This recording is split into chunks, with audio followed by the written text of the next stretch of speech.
Monsieur le député, pouvez-vous nous dire, donner une date pour le congrès? Mais quelle date qu'on va donner pour le congrès? Le congrès devait se passer en juin. On est déjà au-delà, nous sommes en décembre aujourd'hui. Voilà pourquoi je vous dis que la direction du parti aujourd'hui n'a plus la légitimité. Donc le premier secrétaire n'est plus légitime. Et ils doivent arrêter à faire les réunions parce qu'il nous reste une seule chose à faire. C'est la convocation du Conseil national et qui va convoquer le congrès. À ce moment-là sortira les nouvelles instances. Mais engager encore des débats dans la situation telle que nous sommes, dans plus ou moins partie de compromission, sinon de collabos, et nous mettons même nos militants en difficulté. Non. Nous disons qu'il faut aller très vite au Conseil national. Et ça, je réitère, je parle encore aux membres du Conseil national, je parle aux militants du parti. Il faut se mobiliser. Il est question de sauver un parti, mais pas un homme. C'est-à-dire de sauver tout le parti. Que nous qui allons passer un jour, qu'on laisse un parti fort. Donc vous nous dites aujourd'hui que le secrétaire national ne souhaite pas organiser le congrès. Mais vous avez lâché le mot. Tout comme on ne peut pas comprendre jusqu'aujourd'hui, on n'en parle pas. Parce que nous rentrons en janvier là. Et à quel moment va-t-on organiser ce congrès? Voilà pourquoi je vous dis, les membres du secrétaire national, les membres du Conseil national doivent se mobiliser. Il va falloir que le minimum des 2/3 des membres du Conseil national apposent leur signature sur un papier afin que nous puissions déposer au secrétariat national et, comme les statuts le stipulent, qui va convoquer le Conseil national. Monsieur le député, que pensez-vous de l'interpellation du député Ibovi sur la crise? Mais la crise économique, il est évident que les chiffres sont parlants. Personne ne peut douter aujourd'hui de ce qui se passe au Congo, que la gestion est chaotique, ça c'est vrai. Mais nous aussi, l'opposition, nous sommes comptables. Je parle de l'UPADES. Nous sommes comme de la compromission. Parce que si aussi longtemps on a eu à interpeller le gouvernement, parce que c'est comme dans un couple, dans une maison, où il y a une femme et un homme.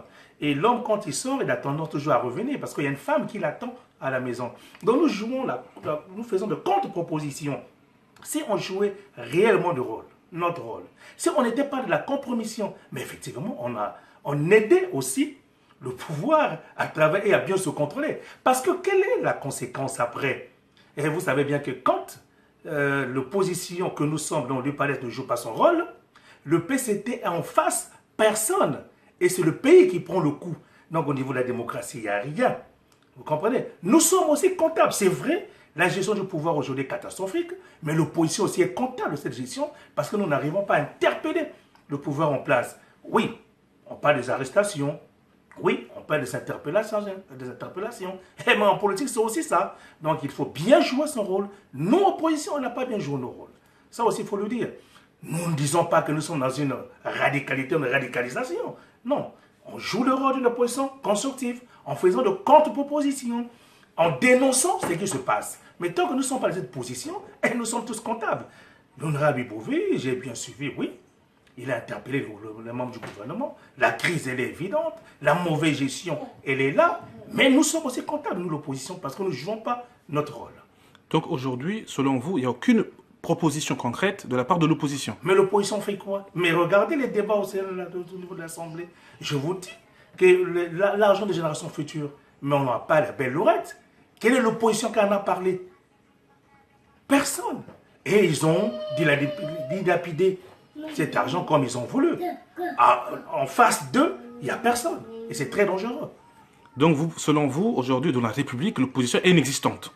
Ben, bien sûr, l'opposition. Mais quelle opposition? Moi, je parle de mon parti. Nous sommes une partie d'opposition inexistante. Plutôt, nous accompagnons le PCT à gérer le pays. Et c'est très dangereux. Voilà pourquoi je dis, si on y prend garde, le parti va disparaître avec cette gestion. Donc, il y a une raison de plus d'interpeller les membres du Conseil national, d'aller très vite vers le Congrès et de changer les instances du parti. Parce que... Monsieur le député, que pensez-vous de l'ordre du jour sur la restructuration des coordinations? Mais je vous ai dit entre-temps que ce genre de réunions ils doivent arrêter. On doit maintenant s'atteler, on doit parler que de la convocation du Conseil national qui va convoquer le Congrès. La restructuration des coordinations de Pointe-Noire, mais c'est pour enlever Louvosso, puisque les grands militants que nous avons, ils sont de Louvosso, comme ils ne parlent pas le même langage que Louvosso, c'est des grands militants qu'on veut écarter. Et ils sont nombreux dans sur la liste de ces messieurs qui gèrent le parti. Donc, selon vous, Tassim Mabela est contre le camarade Louvosso. Je ne parle pas de contre, mais je pense que avec le camarade Louvosso, ça ne parle pas le même langage. Comme ils n'acceptent pas la contradiction, et puis voilà, donc ils ont eu cette réunion. Ils ont mis ce point à l'ordre du jour.